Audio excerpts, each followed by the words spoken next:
ಕಾಂಗ್ರೆಸ್ಸಿಗೆ ಈಗ ಉಪಚುನಾವಣೆಯ ಟಿಕೆಟ್ನ ಕಗ್ಗಂಟು ಶುರುವಾಗ್ಬಿಟ್ಟಿರೋದು. ಬಾಗಲಕೋಟೆ, ದಾವಣಗೆರೆ, ಕದನ ಕೋಟೆಯಲ್ಲಿ ಮೇಟಿಗಳಲ್ಲೇ ಫೈಟ್ ಶುರು ಆಗ್ಬಿಟ್ಟಿದೆ. ಒಂದೇ ಕುಟುಂಬದವ್ರದ್ದು ಫೈಟ್ ಜಾಸ್ತಿ ಆಗ್ಬಿಟ್ಟಿದೆ. ಸೊ ಇದೀಗ ಅದೊಂದು ಕಡೆಯಲ್ಲಾದರೆ ಎರಡು ಸಮಾಜದ ಗಲಾಟೆನೂ ಬೇರೆ ಶುರು ಆಗ್ಬಿಟ್ಟಿದೆ. ಹಾಗಾಗಿ ಒಂದಷ್ಟು ರೀತಿಯಾದಂಥ ಸಮಸ್ಯೆಗಳು ಎದುರಾಗ್ತಾ ಇದೆ. ಬಟ್ ಕಾಂಗ್ರೆಸ್ನವರು ತಮ್ಮದೇ ಕ್ಷೇತ್ರ, ಅದು ಆಲ್ರೆಡಿ ಕಾಂಗ್ರೆಸ್ ಇದ್ದಿದ್ದು, ಅದೇ ಕ್ಷೇತ್ರವನ್ನು ಉಳಿಸ್ಕೊಳ್ಳೋದಕ್ಕೆ ಒಂದು ಸ್ವಲ್ಪ ಎಫರ್ಟ್ ಹಾಕಬೇಕಾಗತ್ತೆ. ಅದಲ್ಲದೆ ಒಂದೇ ಕುಟುಂಬದವ್ರು ಬೇರೆ ಪೈಪೋಟಿ ಮಾಡ್ತಾ ಇರೋದ್ರಿಂದ ಎಲ್ಲರನ್ನೂ ಒಂದುಗೂಡಿಸ್ಕೊಂಡು ಸ್ವಲ್ಪ ಸಮಾಧಾನ ಮಾಡಿ, ಇಲ್ಲ ಇವ್ರಿಗೆ ಟಿಕೆಟ್ ಕೊಡ್ತೀವಿ, ನೀವು ಸಹಕಾರ ಕೊಡಬೇಕು ಅಂತ ಕೇಳಬೇಕಾಗಿದೆ.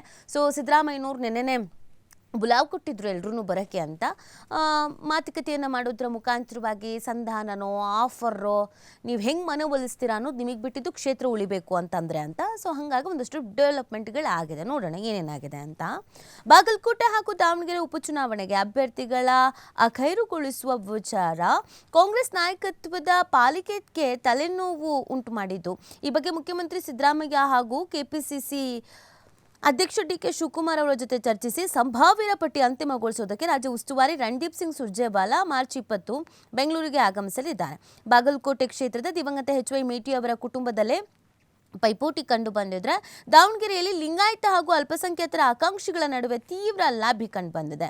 ಟಿಕೆಟ್ ತಪ್ಪಿದ್ರೆ ಬಂಡಾಯ ನಿಲ್ಲುವ ಎಚ್ಚರಿಕೆಯನ್ನು ಎರಡೂ ಕ್ಷೇತ್ರಗಳಲ್ಲಿ ಆಕಾಂಕ್ಷಿಗಳು ನೀಡ್ತಾ ಇರೋದ್ರಿಂದ ಸರ್ವಸಮ್ಮತ ಅಭ್ಯರ್ಥಿಯನ್ನ ಆಯ್ಕೆ ಮಾಡುವ ಸವಾಲನ್ನು ನಾಯಕತ್ವ ಎದುರಿಸ್ತಾ ಇದೆ. ಬಾಗಲಕೋಟೆ ವಿಧಾನಸಭಾ ಕ್ಷೇತ್ರದ ಉಪಚುನಾವಣೆಗೆ ಟಿಕೆಟ್ಗೆ ದಿವಂಗತ ಎಚ್.ವೈ. ಮೇಟಿ ಅವರ ಕುಟುಂಬದಲ್ಲಿ ತೀವ್ರ ಪೈಪೋಟಿ ಕಂಡು ಬಂದಿದೆ.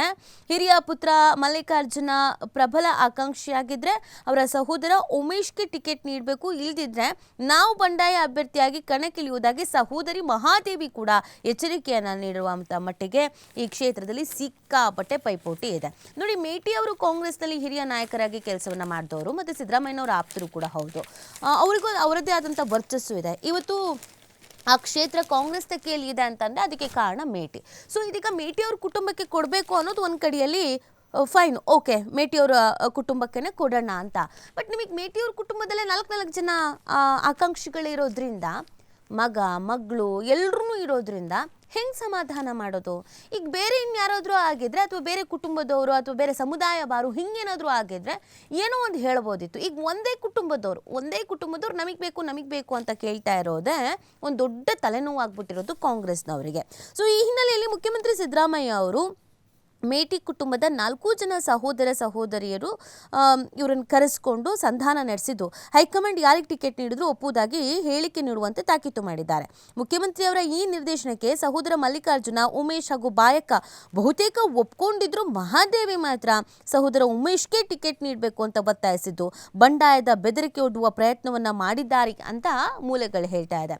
ಈಗ 4 ಜನದಲ್ಲಿ 3 ಜನ ಓಕೆ ಫೈನ್ ಅಂದ್ರಂತೆ. ಸಿದ್ದರಾಮಯ್ಯನವರು ಮಾತಾಡಿದಾಗ ಗೌರವ ಕೊಡಬೇಕಲ್ಲ, ಹಿರಿಯರು, ತಂದೆಯ ಆಪ್ತರು ಬೇರೆ, ಓಕೆ ಆಯಿತು ಹೇಳಿರ್ತಾರೆ, ಮುಂದಿನ ಚುನಾವಣೆಯಲ್ಲಿ ನೋಡೋಣ ಅಥವಾ ಇನ್ನೇನೋ ಒಂದು ಮಾತಾಡಿರ್ತಾರೆ. ತಂದೆಯವರ ಗೌರವ ಕಾಪಾಡಬೇಕಾಗತ್ತೆ. ತಂದೆ ಇದ್ದಾಗ ತಂದೆ ಒಬ್ಬರೇ ಅಂತ ಇದ್ರು.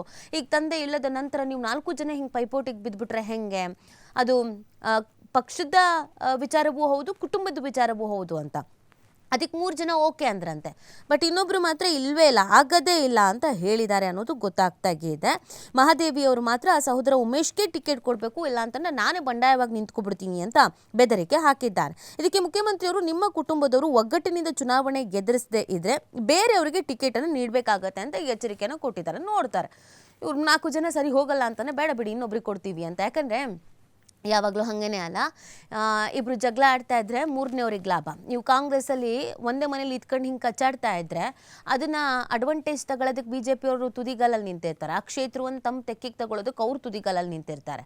ಸೊ ಹಾಗಾಗಿ ಜಾಸ್ತಿ ಇಲ್ಲಿ ರಿಸ್ಕ್ ತಗೊಳ್ಳೋದಕ್ಕಾಗಲ್ಲ. ಹೇಳಷ್ಟು ಬುದ್ಧಿ ಹೇಳಿದ್ದೀರಿ ಅನ್ನೋ ರೀತಿಯಲ್ಲಿ ಸಿದ್ದರಾಮಯ್ಯನವ್ರು ಹೇಳಿದ್ದಾರೆ.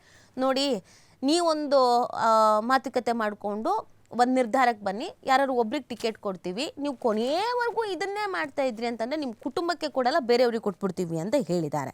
ಸೊ ಸಭೆಯ ನಂತರ ಸುದ್ದಿಗಾರರೊಂದಿಗೆ ಮಾತನಾಡಿದ ಮುಖ್ಯಮಂತ್ರಿಯವರು ಬಾಗಲಕೋಟೆ ವಿಧಾನಸಭಾ ಉಪಚುನಾವಣೆ ವಿಚಾರಕ್ಕೆ ಸಂಬಂಧಿಸಿದಂತೆ ದಿವಂಗತ ಎಚ್.ವೈ. ಮೇಟಿ ಮಕ್ಕಳೊಂದಿಗೆ ಮಾತನಾಡಿದ್ದು, ಯಾರಿಗೇ ಟಿಕೆಟ್ ದೊರೆತರೂ ಎಲ್ಲರೂ ಒಗ್ಗಟ್ಟಾಗಿ ಚುನಾವಣೆಯನ್ನು ಮಾಡೋದಕ್ಕೆ ಸೂಚಿಸಿದ್ದೇನೆ ಅಂತ ಹೇಳಿದ್ದಾರೆ. ಅವರು ಒಪ್ಕೊಂಡಿದ್ದಾರೆ ಅಂತಲೂ ಕೂಡ ಸಿದ್ದರಾಮಯ್ಯನವರು ಹೇಳಿದ್ದಾರೆ. ನಾನು ಮಾತಾಡಿದ್ದೀನಿ, ಅವರು ಒಪ್ಕೊಂಡಿದ್ದಾರೆ ಅಂತ ಹೇಳಿದ್ದಾರೆ. ಸೊ ಅಲ್ಲದೆ ದಾವಣಗೆರೆ ಹಾಗೂ ಬಾಗಲಕೋಟೆ ಕ್ಷೇತ್ರಗಳಿಗೆ ಅಭ್ಯರ್ಥಿ ಆಯ್ಕೆ ಮಾಡಬೇಕಾಗಿದೆ. ಈಗಾಗಲೇ ದಾವಣಗೆರೆ ಹಾಗೂ ಬಾಗಲಕೋಟೆಗೆ ಸಂಬಂಧಿಸಿದಂತೆ ಸಭೆಗಳು ನಡೆದಿದ್ದು, ಸಮಿತಿಗಳು ವರದಿ ನೀಡಲಿದೆ. ಬಳಿಕ ನಾನು ಹಾಗೂ ಕೆಪಿಸಿಸಿ ಅಧ್ಯಕ್ಷ ಡಿ ಕೆ ಶಿವಕುಮಾರ್ ಚರ್ಚೆ ನಡೆಸಿ ವರದಿಯನ್ನು ನೀಡ್ತೀವಿ ಅಂತ ಹೇಳಿದ್ದಾರೆ. ಸೊ ಇದೊಂದು ಕಡೆ ಆದರೆ ದಾವಣಗೆರೆದು ಇನ್ನೊಂದು ಥರ ಸಂಕಷ್ಟ. ದಾವಣಗೆರೆದು ಕೂಡ ಈ ಕಬ್ಬಿಣದ ಕಡಲೆ ಅನ್ನೋದು ಬಿಸಿ ತುಪ್ಪ ಅನ್ನೋ ಪರಿಸ್ಥಿತಿ ಕಾಂಗ್ರೆಸ್ಸಿಗೆ ಬಂದಿದೆ. ಯಾಕೆ ಅಂತ ಹೇಳ್ತೀನಿ ನೋಡಿ. ದಾವಣಗೆರೆಯ ಕಗ್ಗಂಟನ್ನು ಬಗೆಹರಿಸುವುದಕ್ಕೆ ಕೆಪಿಸಿಸಿ ಕಚೇರಿಯಲ್ಲಿ ಬುಧವಾರ ಉಸ್ತುವಾರಿಗಳ ಸಭೆ ನಡೆದಿದ್ದು, ಯಾವುದೇ ತೀರ್ಮಾನಕ್ಕೆ ಬರಲಾಗಿಲ್ಲ. ದಿವಂಗತ ಶಾಮನೂರು ಶಿವಶಂಕರಪ್ಪ ಅವರ ನಿಧನದಿಂದ ತೆರವಾದ ಕ್ಷೇತ್ರದಲ್ಲಿ ಅವರ ಮೊಮ್ಮಗ ಹಾಗೂ ಸಚಿವ ಎಸ್ ಮಲ್ಲಿಕಾರ್ಜುನ ಅವರ ಪುತ್ರ ಸಮರ್ಥ್ ಅವರು ಕೂಡ ಟಿಕೆಟ್ ಆಕಾಂಕ್ಷಿಯಾಗಿದ್ದಾರೆ. ಸೊ ಅವ್ರ ಫ್ಯಾಮಿಲಿಲೂ ಕೂಡ ಮೊಮ್ಮಗ, ಮಕ್ಕಳು ಹಿಂಗೆ ಅವರು ಟಿಕೆಟ್ ಆಕಾಂಕ್ಷಿಗಳಾಗಿದ್ದಾರೆ. ಬಟ್ ಇಲ್ಲಿ ಸಮಸ್ಯೆ ಏನಾಗಿದೆ ಅಂತಂದರೆ, ಎಲ್ರಿಗೂ ಗೊತ್ತಿರೋ ಹಾಗೇನೆ ದಾವಣಗೆರೆ ಅಂದಿದ ತಕ್ಷಣ ನಿಮಗೆ ಯಾರು ನೆನಪಾಗ್ತಾರೆ? ಶಾಮನೂರು ಶಿವಶಂಕರಪ್ಪನವ್ರು ನೆನಪಾಗ್ತಾರೆ. ಲಿಂಗಾಯತ ವೀರಶೈವ ಮಹಾಸಭಾ ಅಂದಿದ ತಕ್ಷಣ ನಿಮಗೆ ಯಾರು ನೆನಪಾಗ್ತಾರೆ? ಎಗೇನ್ ನಿಮಗೆ ಶಾಮನೂರು ಶಿವಶಂಕರಪ್ಪನವ್ರು ನೆನಪಾಗ್ತಾರೆ. ಕಾಂಗ್ರೆಸ್ನ ಹಿರಿಯ ನಾಯಕ ಅಂದಿದ ತಕ್ಷಣ ನಿಮಗೆ ಯಾರು ನೆನಪಾಗ್ತಾರೆ? ಎಗೇನ್ ನಿಮಗೆ ಶಾಮನೂರು ಶಿವಶಂಕರಪ್ಪನವ್ರು ನೆನಪಾಗ್ತಾರೆ. ಬಟ್ ಇಲ್ಲಿ ಪ್ರಾಬ್ಲಮ್ ಏನು ಅಂತಂದರೆ, ಇದು ಒಂದೇ ಇದ್ದಿದ್ರೆ ಶಾಮನೂರು ಶಿವಶಂಕರಪ್ಪನವ್ರ ಫ್ಯಾಮಿಲಿಲಿ 3 ಜನನು ಇಬ್ಬರು ಪೈಪೋಟಿಗೆ ನಿಂತ್ರೂ ಇಲ್ಲೂ ಕೂಡ ಹಾಗೆ ನೋಡಿ ಕುಟುಂಬದವರು ಒಗ್ಗಟ್ಟಾಗಿರಬೇಕು, ಯಾರು ಒಬ್ರಿಗೆ ಅವಕಾಶ ಕೊಡೋಣ, ಈ ಥರದ ಮಾತುಕತೆ ಆಗ್ತಿತ್ತು. ಬಟ್ ಇಲ್ಲಿ ಇದೊಂದೇ ಸಮಸ್ಯೆ ಅಲ್ಲ. ಶಾಮನೂರು ಶಿವಶಂಕರಪ್ಪನವರು ಕೇವಲ ಲಿಂಗಾಯತ ಸಮುದಾಯಕ್ಕೆ ಮಾತ್ರ ಸೀಮಿತವಾಗಿರಲಿಲ್ಲ ಅನ್ನೋದಿಲ್ಲಿ ಗಮನ ಹರಿಸಬೇಕಾಗತ್ತೆ. ಶಾಮನೂರು ಶಿವಶಂಕರಪ್ಪನವರಿಗೆ ಮುಸ್ಲಿಂ ಸಮುದಾಯದ ಅದೆಷ್ಟೋ ಕಾರ್ಯಕರ್ತರು, ಅದೆಷ್ಟೋ ಜನರು ಶಿವಶಂಕರಪ್ಪನವರಿಗೆ ಹರಿಸಿದ್ದುಂಟು, ಹಾರೈಸಿದ್ದುಂಟು, ಜೊತೆಗೆ ಓಡಾಡಿದ್ದುಂಟು, ಅವರು ಬೆಂಬಲಿಗರಾಗಿ ನಿಂತಿದ್ದುಂಟು. ಅಂದರೆ ಸಮುದಾಯದ ನಾಯಕ ಅಲ್ಲ ಅವರು, ಪಕ್ಷಾತೀತವಾಗಿ ಮತ್ತು ಸಮುದಾಯದ ಹೊರತುಪಡಿಸಿಯೂ ಕೂಡ ಎಲ್ಲರ ಜೊತೆಗೂ ಒಂದು ಒಳ್ಳೆ ಬಾಂಡಿಂಗನ್ನು ಇಟ್ಕೊಂಡಂಥ ನಾಯಕ. ಮುಸ್ಲಿಂ ಸಮುದಾಯದವರು ಶಾಮನೂರು ಶಿವಶಂಕರಪ್ಪನವರು ಒಂದು ಗೇಟ್ ಹಾಕಿದ್ರೆ ಅದನ್ನು ದಾಟ್ತಾ ಇರಲಿಲ್ವಂತೆ. ಅಂದರೆ ಇವ್ರು ನಮ್ಮ ಸಮುದಾಯ ಅಲ್ಲ, ಇವ್ರು ನಮ್ಮ ಧರ್ಮ ಅಲ್ಲ, ಇವ್ರು ನಮ್ಮ ಜಾತಿ ಅಲ್ಲ, ಇದು ಇರಲೇ ಇಲ್ಲ. ಶಾಮನೂರು ಶಿವಶಂಕರಪ್ಪನವ್ರು ಹೇಳಿದ್ರು ಅಂತಂದರೆ ಮುಗೀತು. ಅವ್ರು ಯಾರಿಗೆ ಓಟ್ ಹಾಕಿ ಅಂತ ಹೇಳ್ತಾರೆ ಅವ್ರಿಗೆ ಓಟ್ ಹಾಕ್ತಾರೆ, ಅವ್ರು ಏನು ಹೇಳ್ತಾರೆ ಅದನ್ನು ಮಾಡ್ತಾರೆ ಅನ್ನೋ ಥರದ ಪರಿಸ್ಥಿತಿ. ಇದೇ ಶಾಮನೂರು ಶಿವಶಂಕರಪ್ಪನವರು ಒಮ್ಮೆ ನಾನು ಇಲ್ಲದ ನಂತರ, ಅಂದರೆ ನನ್ನ ನಂತರ ದಾವಣಗೆರೆಯ ಟಿಕೆಟನ್ನು ಮುಸ್ಲಿಂ ಸಮುದಾಯಕ್ಕೆ ಕೊಡಬೇಕು ಅಂತ ಹೇಳಿದ್ರಂತೆ. ಅದನ್ನ ಈಗ ಇವ್ರು ಪಟ್ಟು ಹಿಡಿದು ಕೇಳ್ತಾ ಇರೋದು ಅಲ್ಪಸಂಖ್ಯಾತ ಸಮುದಾಯದವರು. ಶಾಮನೂರು ಶಿವಶಂಕರಪ್ಪನವರು ಇದ್ದಾಗ ಹೇಳಿದ್ದೇನು, ನಾನು ಇಲ್ಲದ ನಂತರ ನನ್ನ ಬದಲು ಟಿಕೆಟನ್ನು ಮುಸ್ಲಿಂ ಸಮುದಾಯಕ್ಕೆ ಕೊಡಬೇಕು ಅಂತ. ಇಷ್ಟೂ ವರ್ಷಗಳ ಕಾಲ ನಾವು ಅವರನ್ನು ಬೆಂಬಲಿಸ್ಕೊಂಡು ಬಂದಿದ್ದೀವಿ, ಅವ್ರ ಹಿಂದೆ ನಿಂತಿದ್ದೀವಿ, ಈಗ ನಮಗೆ ಟಿಕೆಟ್ ಬೇಕು ಅಂತ ಮುಸ್ಲಿಂ ಸಮುದಾಯದವರು ಕೇಳ್ತಾ ಇದ್ದಾರೆ. ಶಾಮನೂರು ಶಿವಶಂಕರಪ್ಪನವರು ನಿಧನದ ಸಂದರ್ಭದಲ್ಲೂ ನೀವು ಗಮನಿಸ್ಬೋದು, ಇಡೀ ಮುಸ್ಲಿಂ ಸಮುದಾಯ ಅಲ್ಲಿತ್ತು. ಅಂದರೆ ಅಷ್ಟು ಉತ್ತಮವಾದಂಥ ಒಡನಾಟವನ್ನು ಇಟ್ಕೊಳ್ಳಲಾಗಿತ್ತು. ಹಾಗಾಗಿ ಈಗ ಮುಸ್ಲಿಂ ಸಮುದಾಯದವರು ಬೇಕೇ ಬೇಕು ನಮಗೆ ಟಿಕೆಟು ಅಂತ ಕೇಳ್ತಾ ಇದ್ದಾರೆ. ಬಟ್ ಶಾಮನೂರು ಶಿವಶಂಕರಪ್ಪನವರು ಫ್ಯಾಮಿಲಿಯವರು ನಮ್ಮ ವರ್ಚಸ್ಸು, ನಮ್ಮ ಪ್ರತಿಷ್ಠೆ, ನಮ್ಮ ಫ್ಯಾಮಿಲಿ ನಮಗೆ ಬೇಕು ಅಂತ ಕೇಳ್ತಾ ಇದ್ದಾರೆ. ಸೊ ಇದು ಕಾಂಗ್ರೆಸ್ಗೆ ತಲೆನೋವನ್ನು ತಂದಿರೋದು. ಹೆಂಗೆ ಇದನ್ನು ಬ್ಯಾಲೆನ್ಸ್ ಮಾಡೋದು, ಹೆಂಗೆ ಇದನ್ನು ಸಮಾಧಾನ ಮಾಡೋದು ಅಂತ. ಇದಕ್ಕೆ ಸಂಬಂಧಪಟ್ಟಂತೆ ನೋಡಿ, ಅಲ್ಪಸಂಖ್ಯಾತರು ಟಿಕೆಟ್ಗಾಗಿ ತೀವ್ರ ಲಾಬಿ ಮಾಡ್ತಾ ಇದ್ದಾರೆ. ವಿಧಾನ ಪರಿಷತ್ ಸದಸ್ಯ ಅಬ್ದುಲ್ ಜಬ್ಬಾರ್, ರಾಷ್ಟ್ರೀಯ ಯುವ ಕಾಂಗ್ರೆಸ್ ಕಾರ್ಯದರ್ಶಿ ಖಲೀಲ್ ಅಹಮದ್, ಮಾಜಿ ನಗರಸಭಾ ಸದಸ್ಯ ಸೈಫುಲ್ಲಾ ಸೇರಿದಂತೆ ಹಲವರು ಟಿಕೆಟ್ ಆಕಾಂಕ್ಷಿಗಳಾಗಿದ್ದಾರೆ. ಸಚಿವ ಜಮೀರ್ ಅಹಮದ್ ಸೇರಿದಂತೆ ಬಹುತೇಕ ಮುಸ್ಲಿಂ ನಾಯಕರು ಒಗ್ಗೂಡಿ ಈ ಬಾರಿ ಟಿಕೆಟ್ ಮುಸ್ಲಿಂ ಅಭ್ಯರ್ಥಿಗೆ ನೀಡಬೇಕು ಅಂತ ಒತ್ತಾಯಿಸ್ತಾ ಇದ್ದಾರೆ.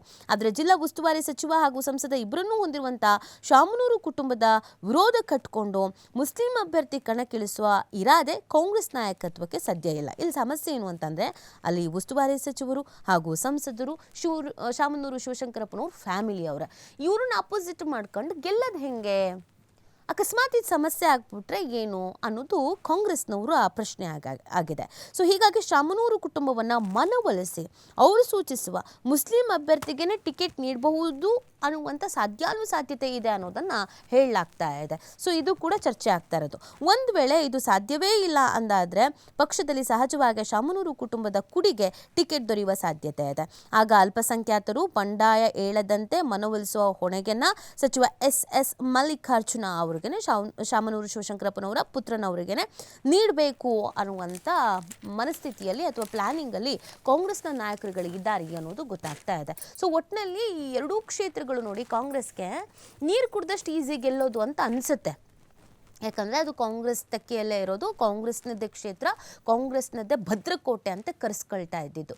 ಬಟ್ ಇಲ್ಲಿ ಸಮಸ್ಯೆ ಏನು ಅಂತಂದರೆ ಆ ಕುಟುಂಬದವ್ರ ಮಧ್ಯೆನೇ ಒಂದಷ್ಟು ಇರಿಸು ಮುರುಸು ಇರೋದು, ಅಥವಾ ನಾನು ನಿಂತ್ಕೋಬೇಕು ಅಂತ ಇರೋದು, ಅಥವಾ ಈ ಹಿಂದೆ ಕೊಟ್ಟಂಥ ಆಶ್ವಾಸನೆ, ಭರವಸೆ, ಮಾತು ಇದೆಲ್ಲವೂ ಕೂಡ ಈಗ ಸಮಸ್ಯೆಗೆ ಕಾರಣವಾಗ್ತಾ ಇರೋದು. ಸೊ ಟೋಟಲ್ ಆಗಿ ಇದನ್ನು ಯೋಚನೆ ಮಾಡಿ ಸುರ್ಜೇವಾಲಾ ಅವರು ಆಗಮಿಸ್ತಾರೆ. KPCC ಅಧ್ಯಕ್ಷರ ಜೊತೆಗೆ ನಾನು ಮಾತಾಡ್ಬಿಟ್ಟು ಚರ್ಚೆ ಮಾಡಿ ಒಂದು ವರದಿಯನ್ನು ಕೊಡ್ತೀನಿ ಅಂತ ಬೇರೆ ಹೇಳಿದ್ದಾರೆ.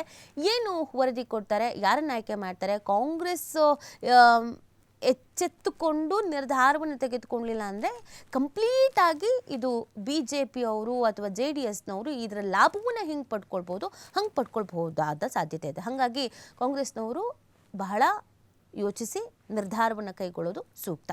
ಸೊ ಅದನ್ನು ಬಿಟ್ಟು ನಾವು ಜಗಳ ಮಾಡ್ಕೊಂಡೇ ಕೂತಿರ್ತೀವಿ, ನಾವು ಪಟ್ಟನ್ನು ಬಿಡೋದೇ ಇಲ್ಲ, ಯಾರು ಒಬ್ಬರು ಸೋಲ್ಬೇಕಲ್ಲ. ನೋಡಿ, ಯಾವುದೇ ಸಂಬಂಧ ಆಗಲಿ ಅಥವಾ ಯಾವುದೇ ವಿಚಾರ ಆಗಿರಲಿ, ಒಬ್ಬರು ಸೋತ್ರೇ ಗೆಲುವು ಅನ್ನೋದು ಈಸಿ. ಇಲ್ಲ, ನಮಗೆ ಈಗೋ ಪ್ರಾಬ್ಲಮ್ ಇದೆ, ನಮಗೆ ಹಠನೇ ಮುಖ್ಯ, ನಾನು ಹೇಳಿದ್ದೇ ಆಗಬೇಕು, ನಂದೇ ನಡಿಬೇಕು, ಹಿಡ್ದಿರೋ ಪಟ್ಟು ಬಿಡೋದೇ ಇಲ್ಲ ಅಂತ ಅಂದಾಗ ಸಹಜವಾಗಿ ಬಿರುಕು ಮೂಡುತ್ತೆ, ಸಮಸ್ಯೆ ಆಗುತ್ತೆ. ಇಲ್ಲೂ ಕೂಡ ಅದೇ, ಯಾರು ಬಿಟ್ಕೊಡ್ತಾರೆ, ಯಾರು ಏನು ಮಾಡ್ತಾರೆ ಗೊತ್ತಿಲ್ಲ. ಬಟ್ ಕಾಂಗ್ರೆಸ್ಸಿಗೆ ಬೇಕು ಅಂತಂದರೆ ಸ್ವಲ್ಪ ಯೋಚನೆ ಮಾಡಬೇಕಾಗತ್ತೆ.